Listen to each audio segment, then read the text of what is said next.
Chiefs, top 14, now Super Rugby referee, Dan Waenga. Welcome to the show. Hey mate, it's a pleasure to be on here. So we're going to crack right into it. In your words, what is a good coach? I think a good coach to me is someone that allows the player to express themselves fully. I see from time to time where a player is selected and then not selected because they don't fit in the box that the coach is trying to coach in.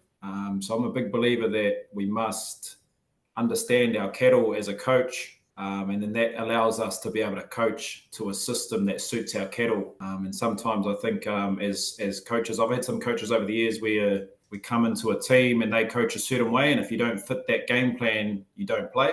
Whereas I think it should be the other way around, where we've got talent, we've got super talent.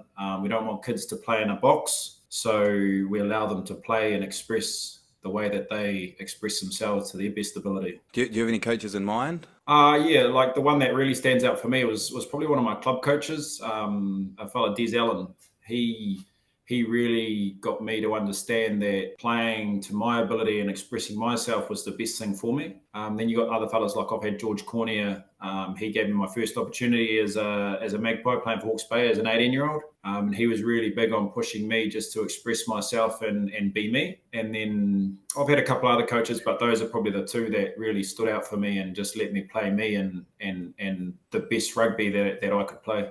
Did they give any good advice around playing 10 specifically? No, I think like the 10 thing came naturally to me. But what they wanted me to do was just to be able to enhance my skill and my vision for the game. And I think if we can do that as coaches, it makes it so much easier for a player to connect to the coach. And if you get that connection right and that ability for them to play, I think that gives the player more confidence in themselves, because we all know that most of the time with 80% of players, it's about confidence. And if your confidence is high and your belief is high, then everything else just falls into place, I believe. And so how did they create those connections? Was there anything specific they were doing? Oh, I think it's just like first you build trust with a relationship. And if you get that trust, then you're going to do anything for them. And then it's just building that confidence and belief within oneself, and I think that's what they gave me, was that confidence and that belief. I just go back to the basics, man. Like, you get the foundations right. It's like building a house. You get the foundations right, and everything else just flows from there. If you try and build from the top down, you don't work out. And yeah, you were in that 2013 Chiefs team that won the title. What were they doing to create that winning atmosphere environment? Yeah, I think I was lucky enough to be part of that. I wasn't there for a long time, but I was there. The time that I did get in there was special.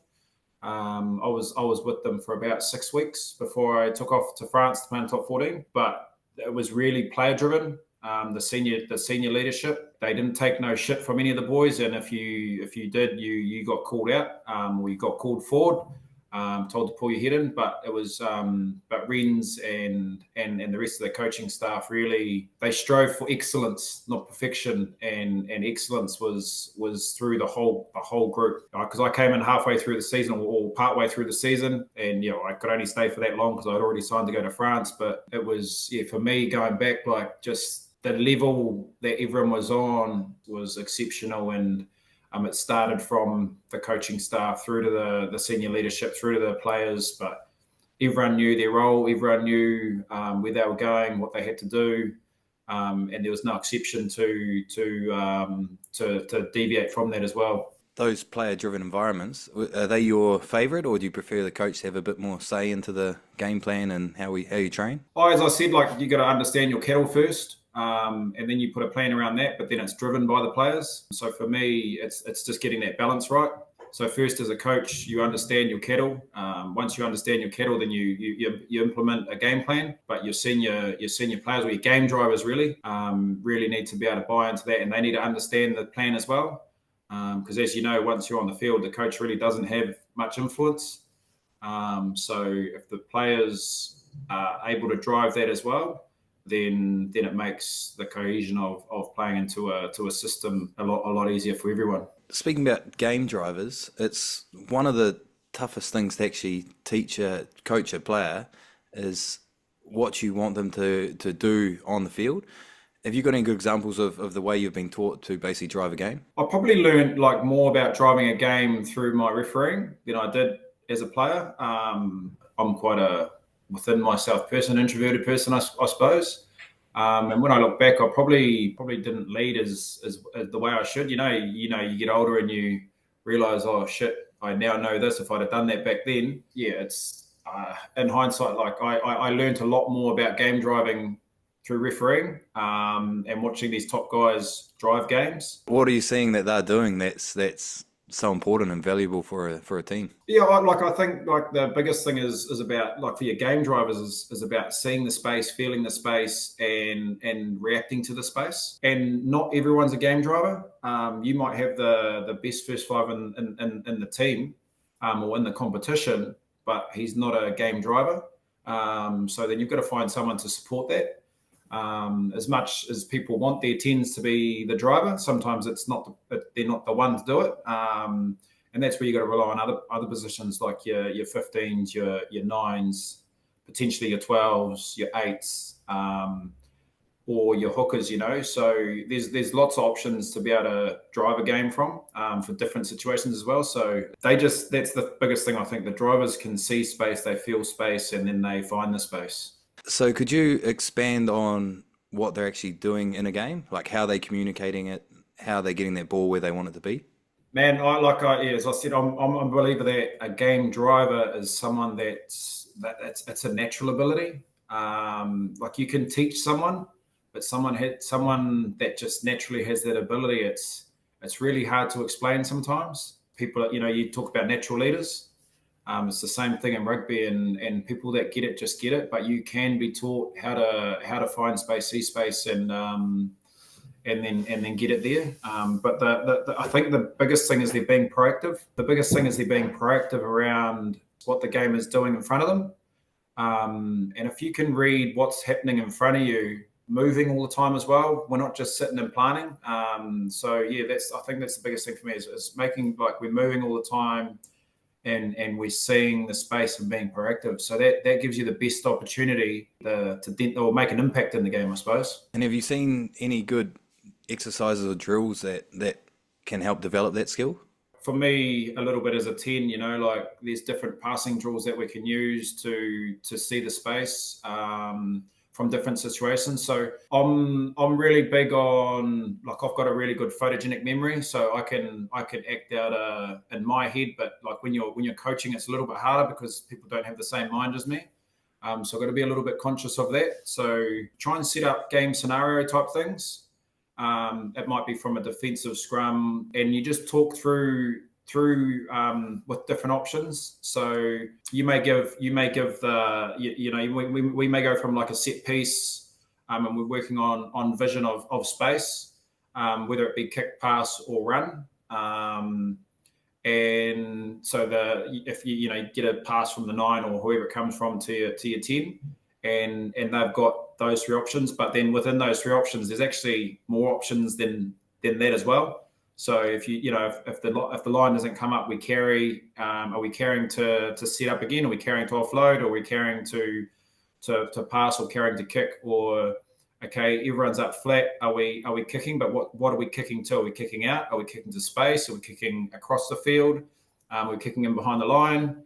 And it's the same when you pass as well. Okay, where's the passing space? Is it, are we switching back? Are we dropping someone off? Are we throwing a long ball? Are we going to the line and throwing a short ball? Depending on what the defense is giving us. So but you just get those game scenarios and you chuck up a little bit of defensive wall. But it's also stuff that you can do by yourself as well to practice these skills. Like I think the visual game is where we can get a lot of growth, and visual training is like if you've got a really good visual mind, like you can create a scenario in your head and go, okay, sweet, my best option here is to kick, or my best option here is to pass.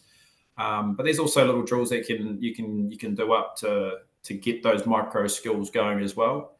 And you just say in this situation, I'm going to throw a long ball and just practice. And practicing basic skills is the key to success, I think, and nailing those skills. And I believe that if you're the best at something, you've got to stand out in that something, so that when it comes to selecting a team, okay, that kid's the best at this, so we're going to we need him in our team, And so a debate we're having quite a lot lately is around how much time should be spent on sort of specific skills or whether we can learn that in game situations. Do you lean one way or the other? I think there's a balance, but basic skill is something that you can never have enough of, and that's your basic catch and pass. I see a lot of kids can do all the fancy stuff these days, but the basic catch and pass, like a 2-on-1, a 3-on-2, being able to just give it to someone in a short hole,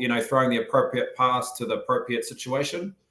So that's a basic skill to me. The tackle as well is a basic skill. So there are things that we need to that we need to be really good at, and you can't practice enough.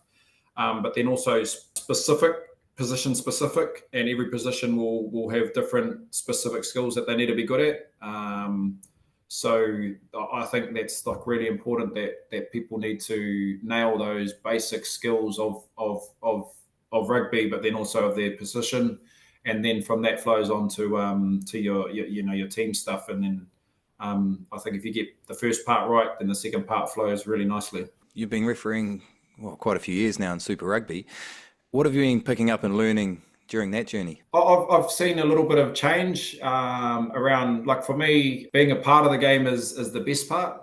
The refereeing is just something that someone thinks I'm good enough at, so I love doing it. But I see my pathway as a coach coming into, one day I'm going to be a coach of rugby, and you get the insights, on field insights that no one else gets. You get to hear things, you get to feel things, you get to see things that people don't get to see, or you can't feel like in the stands or on the TV. So you get to understand the game in a little bit more detail. But I also think that through the refereeing, I understand the game more technically, so that hopefully will help me when I go into doing a little bit more coaching. So how have you seen the game evolve since that time? Oh man, I think like players are bigger, smarter, and like more physical. I think I would struggle to play in a game now because of the hits, and the physicalness of some of these players. But like just little subtle, like like for me, what I like seeing is these little subtle changes of game. I'll take the Chiefs for example, because I was involved in a lot of their games as either an AR or a referee. Just like the way they started attacking, like an attacking halfback coming to the open, and then them shooting back blind to find space, and just the way that forwards can evolve these days, and the skill base of some of these guys now.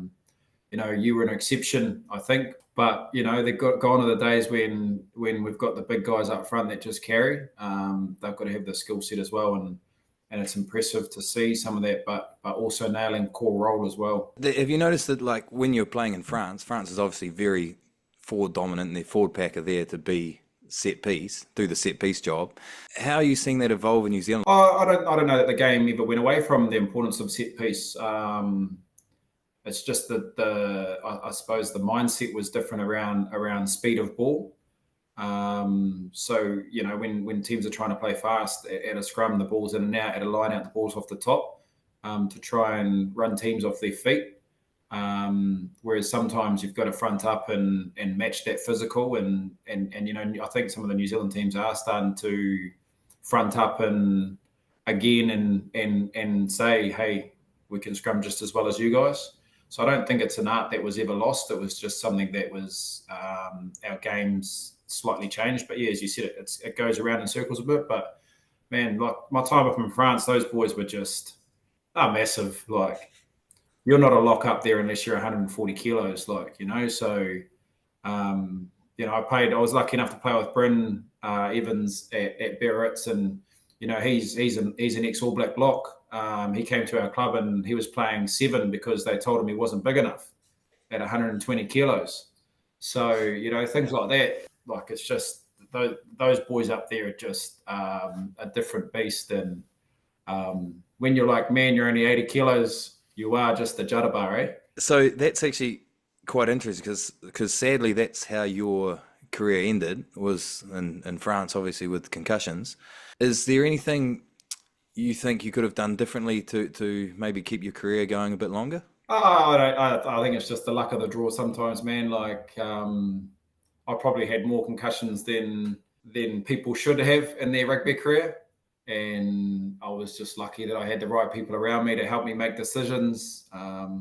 Because potentially, if I had it my way, I would have carried on playing, and who knows what could have happened. But I got the right advice from the right people at the right time, and I'm able to live a relatively normal life. So I'm grateful to the club that I was at, Biarritz in France, for looking after me and looking after my family. But I don't know that there was anything that I could change or do because I wasn't the biggest man. People targeted small tens, and unfortunately, I was one of them. And when you've got someone that's 130, 140, sometimes 160 running down your lane, she's a tough day at the office, eh? We all have played with those tens that just sort of go a bit of bullfighting and just let them through. Um, but no, yeah, you're definitely a great aggressive defender. And so, what were some of the biggest lessons you learnt while you were in France? I suppose the biggest lesson in France I learned was that rugby's more than a game. Like you get mates, like rugby is like all my best mates are from rugby, and relationships that we have in rugby. And yeah, I suppose when you get a little bit older, you realise that rugby's not everything. It was more about the journey, the friendships that I made. So that's probably, yeah, for me, it's the off-field stuff rather than anything on-field. So, tell me about the best team and coach experience you've ever had. I still go right back to my foundation, and like for me, my best team, the best team I probably played in was that era of our first 15 rugby at school. Just the freedom to play, the mates we made. Like man, how many of us in those teams are still very good mates today? But we also didn't lose a lot of games, so it made life a little bit easier, and our coaches made everything fun.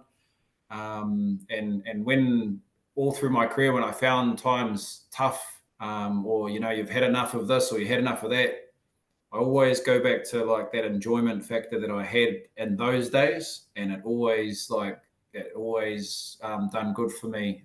So I always refer back to my days in the first 15 at Navy Boys High, because for me it was where I had the most freedom and there was no pressure, and we just got to play the game we love. We're just going to change tack a little bit, and I'm wondering what are some of your favorite attack and defense strategies that you've played in over the years? You know me. I'm not a defensive guru here.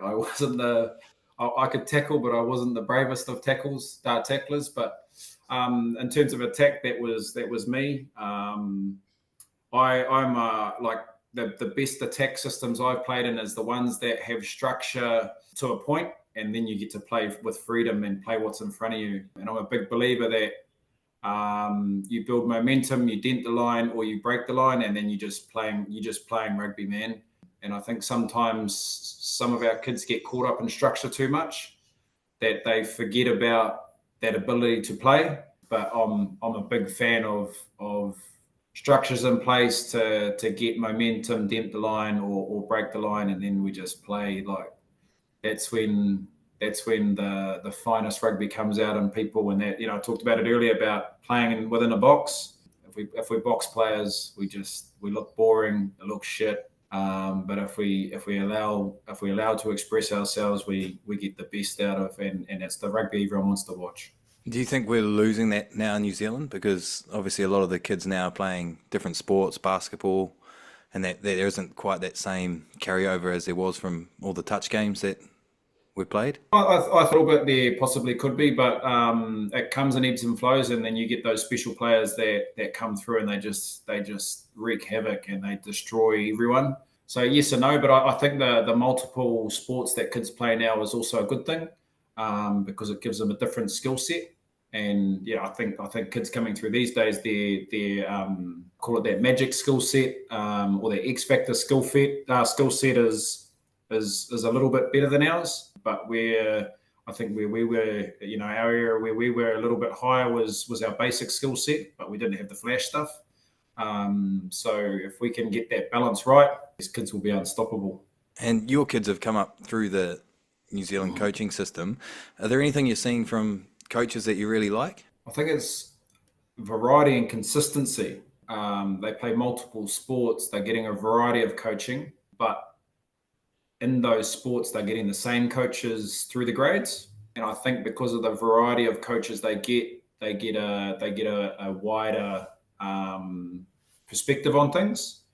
But because they get in that particular sport, they get the same coach, from being 5 or 6 years old right until, number two's 15 now. So he's had sort of the same coaches in that particular sport. So he's getting consistent messages from coaches.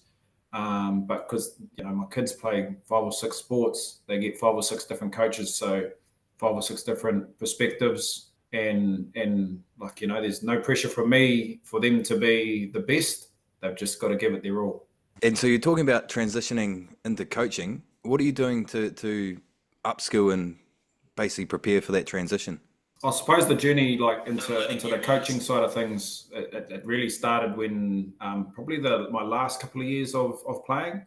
I sort of thought I'm starting to get closer to 30 and I want to stay in the game, so I'm going to coach somewhere or something or do something and where I was going to coach. And I always thought that I'd be a good skills coach. So it's something that I've tried to hone, particularly around the pass and the kick. But I've had some coaches that are sort of a little bit mentors for me now, and they just said it's hard to nut yourself into just being a skills coach, because when budgets get cut, that's the first person that goes.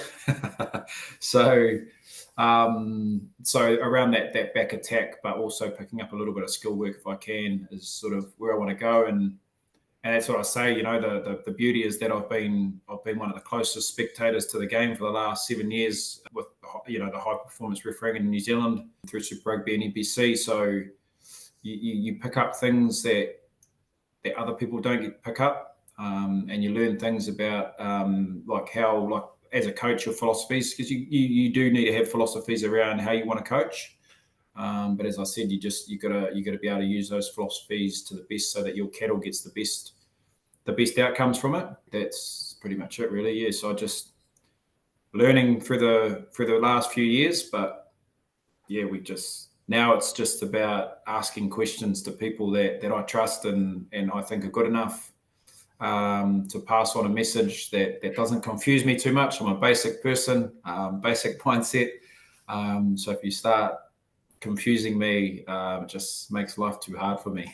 And so have you already started working on your coaching philosophy?